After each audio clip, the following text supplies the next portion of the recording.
Uma lúcida análise sobre os acontecimentos políticos com Henrique Prior.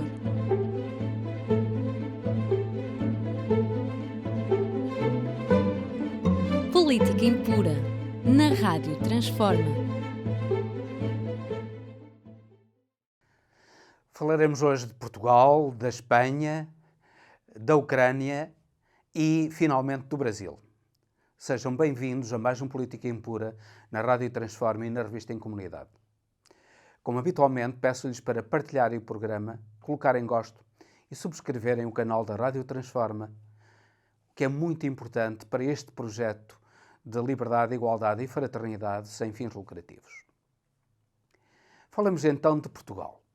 E o assunto da semana foi essencialmente a festa do Pontal do PSD. E na festa do Pontal o PSD veio com uma proposta diferente daquilo que tinha feito anteriormente. Anteriormente o PSD tinha-se centrado na redução do IRC, do Imposto para as Empresas. Agora veio falar numa redução generalizada do IRS, o Imposto para as Pessoas Singulares. Falou também, o que é compreensível, da fuga de pessoas qualificadas para o estrangeiro.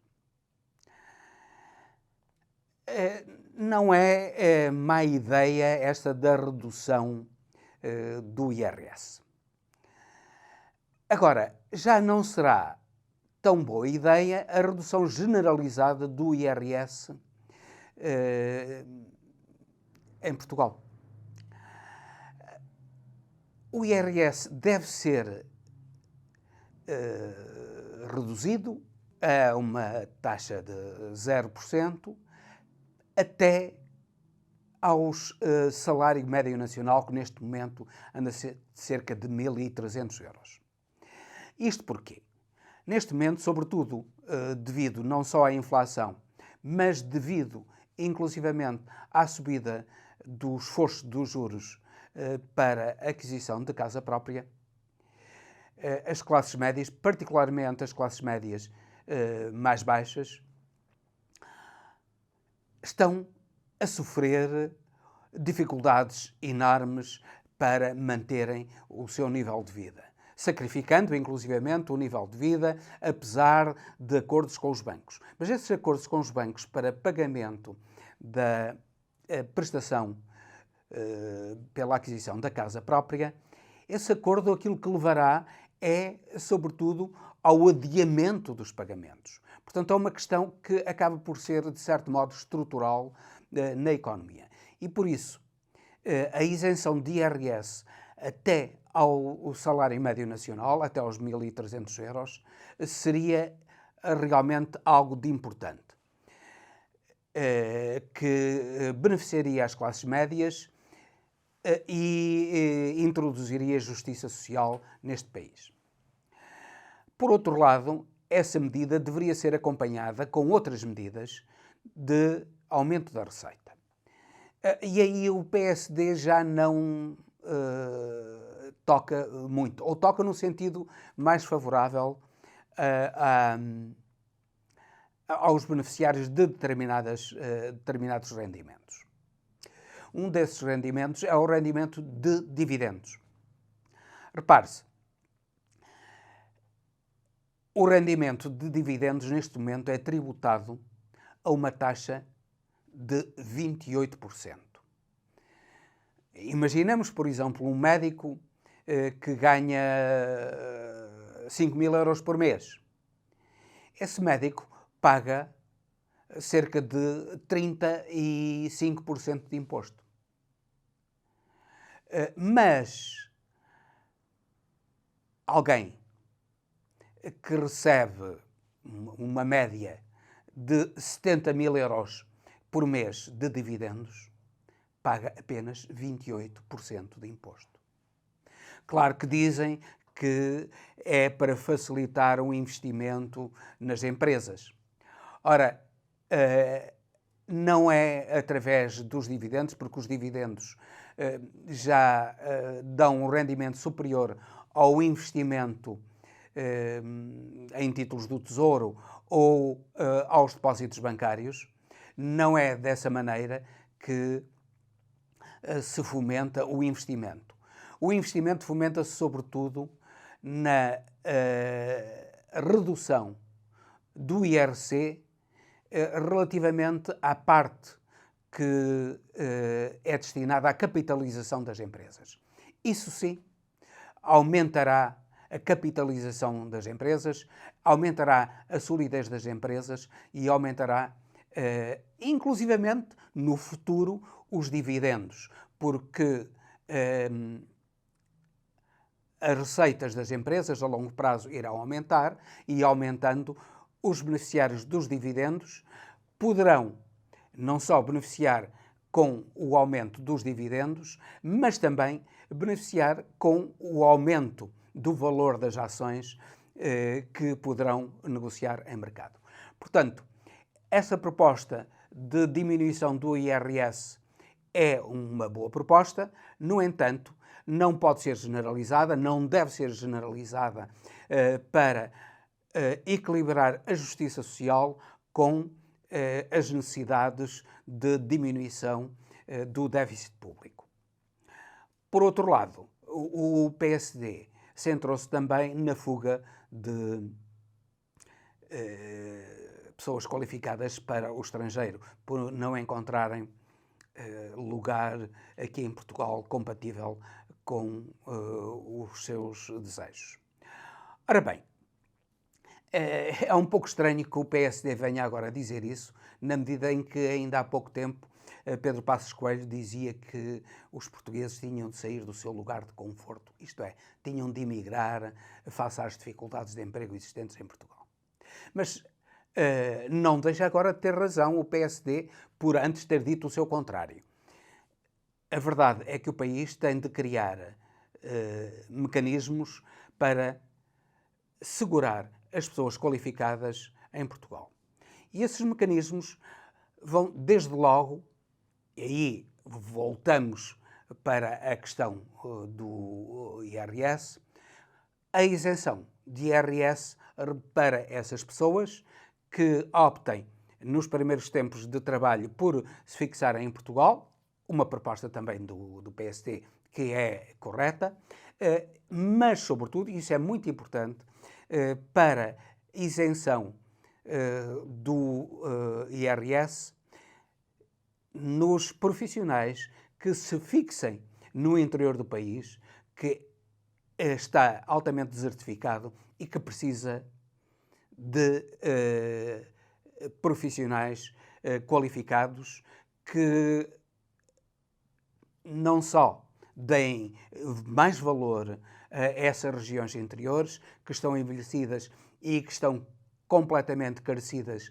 de capital intelectual, mas também que no futuro venham a fazer com que jovens que se desloquem para o interior e que tenham inclusivamente majoração, eu estou a pensar em médicos, estou a pensar em professores, estou a pensar em noutros profissionais qualificados, engenheiros, por exemplo, que se desloquem para o interior e que devem ser beneficiados precisamente para que eles se fixem e mantenham no interior e aí tenham filhos e aí contribuam para que o país seja menos desigual em termos de população, de distribuição da população entre o litoral e o interior. E isso é também uma forma de fomentar o crescimento de um modo geral no país, porque com o interior altamente debilitado em termos de capacidades e em termos de idades, pois certamente que ele será um entrave ao desenvolvimento do país. E é isso que este governo deverá fomentar num próximo orçamento. Falamos agora de Espanha. A Espanha teve algo de inusitado, que foi a próxima formação de um governo do PSOE, de Pedro Sánchez, que não ganhou as eleições, mas que teve uma coisa que o PP, o Partido Popular Espanhol, não tem. Teve capacidade de diálogo com as autonomias. Essa capacidade de diálogo é muito importante para a pacificação da Espanha. A Espanha já viveu uma guerra civil no País Basco. Agora, porém, está relativamente pacificado o País Basco, com uma autonomia razoável, mas a Catalunha não está, de modo algum, pacificada. O independentismo catalão é muito forte e a cada momento ele poderá transformar-se numa revolta e causar sérios problemas à unidade espanhola. Ora, o facto de Pedro Sánchez ter conseguido dialogar e ter incluído as línguas catalã, basca e galega entre as línguas faladas no Parlamento Espanhol e no Parlamento Europeu, na União Europeia, no modo geral, nos organismos da União Europeia, é uma cedência que não é contraditória com uma unidade do Estado espanhol, que seria inclusivamente desejável, em nosso entender, seria inclusivamente desejável que evoluísse para uma federação, mas mesmo não evoluindo para uma federação, é importante que a diversidade linguística espanhola, que significa isto, significa a riqueza da grande nação espanhola. Porque a riqueza da grande nação espanhola, ou a riqueza de qualquer nação, só se mantém preservando as diversidades. Pedro Sánchez soube dialogar e preservar essas diversidades. Isso é importante e é uma lição também, não só para o PP, que se mostrou incapaz de dialogar, incapaz de ceder numa coisa tão simples e tão evidente como era a questão da língua, mas também mostrou vontade de se aliar ao Vox, de meter o Vox dentro do poder, como já sucedeu em várias regiões, nomeadamente na Andaluzia e em Navarra, onde o PP meteu o Vox no poder, e com isso originar uma grave confrontação dentro de Espanha, porque o Vox já não é a questão da independência que está em causa, é a questão da simples autonomia conseguida depois da queda do franquismo. Portanto, Pedro Sánchez demonstrou uma capacidade de se manter no poder através do diálogo, que era importante para que outros partidos, estamos a falar inclusivamente do Partido Socialista Português, aprendessem para que a diversidade e a capacidade de diálogo que permite a diversidade, permite o equilíbrio de posições, prevaleça para bem do país. Falamos agora da Ucrânia.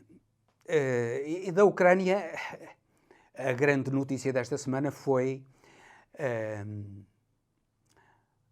um membro do gabinete de Jens Stoltenberg, o secretário-geral da NATO, ter dito que a Ucrânia tinha de se preparar para ceder território à Rússia. No fundo, é aquilo que todos pensam dentro da NATO, mas já não têm capacidade, não têm força para dizer. Porque, afinal de contas, a NATO meteu a Ucrânia nesta tragédia. E agora vê que não tem saída. A contraofensiva ucraniana é um falhanço total. E Putin já disse que se isto continuasse por muito tempo, se houvesse a continuação, inclusivamente, de ataques dentro da Rússia, que iria atacar e ocupar Kiev. O que é muito fácil, como já falámos aqui, dado que as forças do grupo Wagner estão ali já muito perto na Bielorrússia. Ora, é tempo de os Estados Unidos e a NATO, de modo geral, acordar para esta realidade e, de uma vez por todas, forçar a Ucrânia, porque se trata disso. Zelensky, enquanto não for forçado ou não for apeado do poder, irá manter esta vontade de prosseguir a guerra, apesar do êxodo de cerca de 10 milhões de habitantes da Ucrânia, apesar do dizimar da juventude ucraniana. Apesar disso, o exército ucraniano neste momento está altamente desmobilizado, está altamente desmoralizado e a sua capacidade de combate é extremamente reduzida. Ao ponto de Putin, que há uns tempos atrás tinha anunciado a mobilização de 100 mil reservistas, já ter deixado de lado essa mobilização, porque percebe-se que essa mobilização já não é necessária face à incapacidade total das Forças Armadas ucranianas de levarem a cabo uma contraofensiva, inclusivamente de se autossustentarem mesmo nas posições em que se encontram atualmente. Os Estados Unidos e a União Europeia meteram a Ucrânia numa tragédia. É importante que ambos assumam as suas responsabilidades, ponham termo urgentemente a esta tragédia e eles próprios ajudem a Ucrânia a reerguer-se. Não com este tipo de governo, não sem exigências, porque a Ucrânia, que agora mostrou, através de alterações legislativas, uma vontade maior de entrar na União Europeia, não tem condições para isso. Repare-se que mesmo num momento de guerra, a corrupção dentro das próprias Forças Armadas é enorme. E uma das condições para se entrar na União Europeia é o combate à corrupção. Entre outros combates e uma liberdade de consciência que a Ucrânia não tem. A Ucrânia, o governo de Zelensky, neste momento tem 15 partidos ilegalizados e, portanto, a liberdade que se exige para a entrada na União Europeia, essa liberdade não se verifica na Ucrânia. Portanto, era importante que a Ucrânia entrasse na União Europeia, sim, mas certamente não com Zelensky, com um governo legitimamente eleito,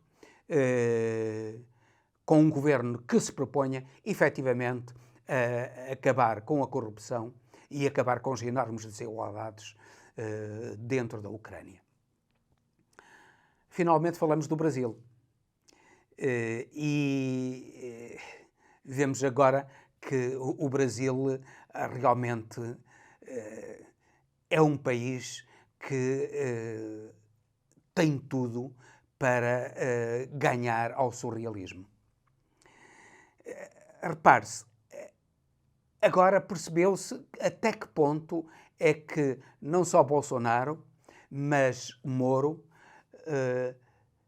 e as suas cliques, Moro com Deltan Dallagnol, Bolsonaro com os militares, como é que eles conspiraram para manter o poder, inclusivamente contratando hackers para falsificarem ou darem uma ideia de que a votação eletrónica podia ser falsificada. O tiro saiu-lhes pela culatra, o hacker veio agora denunciar todas essas manobras. Ele denunciou inclusivamente Moro porque entrou também no WhatsApp de Moro e de Dallagnol, de um grupo que eles tinham, e publicamente denunciou, no próprio Senado, denunciou todas as maquinações dessa camarilha miserável de Moro e Dallagnol que levaram Bolsonaro ao poder e pretenderam manter Bolsonaro no poder. Mas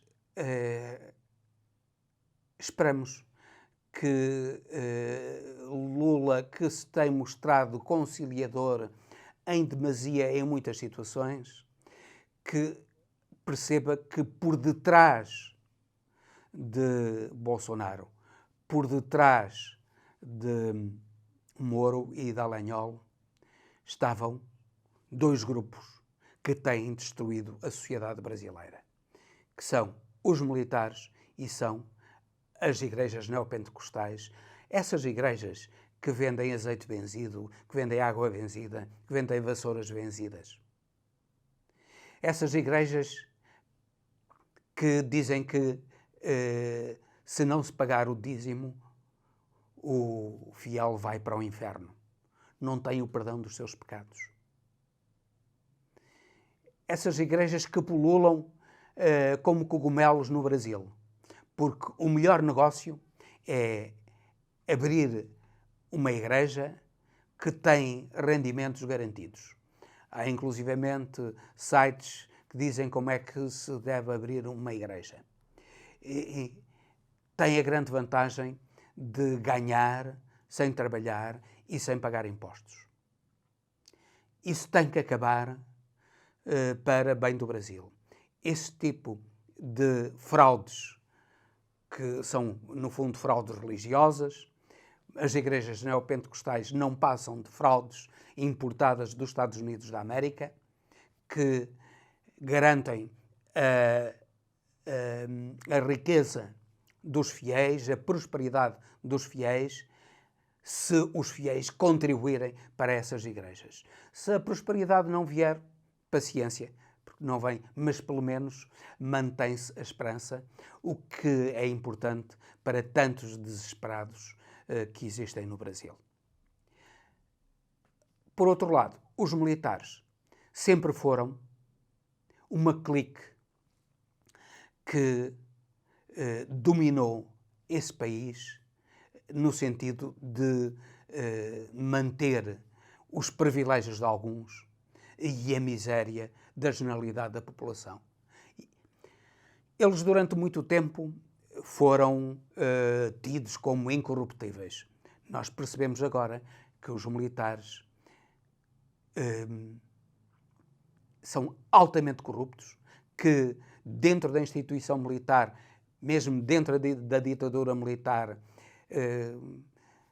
várias grandes obras brasileiras, nomeadamente a Grande Barragem de Itaipu, a Transamazónica, a Serra Pelada, sobretudo a Serra Pelada, que teve a iniciativa de generais para levarem a cabo essa tragédia tão bem documentada por Sebastião Salgado de escravidão e de miséria. Os generais brasileiros devem ser sujeitos a uma purga. O exército brasileiro está contaminado, as Forças Armadas brasileiras, do modo geral, estão contaminadas por maçãs podres. E é importante retirar essas maçãs podres das Forças Armadas brasileiras para que as Forças Armadas brasileiras desempenhem a sua função e não sejam apenas uma forma de maniatar o poder.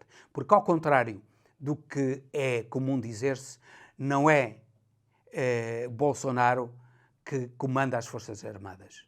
São os generais brasileiros que comandam Bolsonaro. E Bolsonaro não é mais do que um instrumento do poder militar. E o poder militar já fez demasiado mal ao Brasil para que não seja sujeito a uma depuração que é condição necessária para que o Brasil seja um país de liberdade, de justiça e de progresso. E com este termino, despedindo-me com amizade até ao próximo Política Impura, pedindo-lhes novamente que partilhem, coloquem gosto e, sobretudo, subscrevam o canal da Rádio Transforma, apoiando assim este projeto de cultura e liberdade sem fins lucrativos. Uma lúcida análise sobre os acontecimentos políticos com Henrique Prior.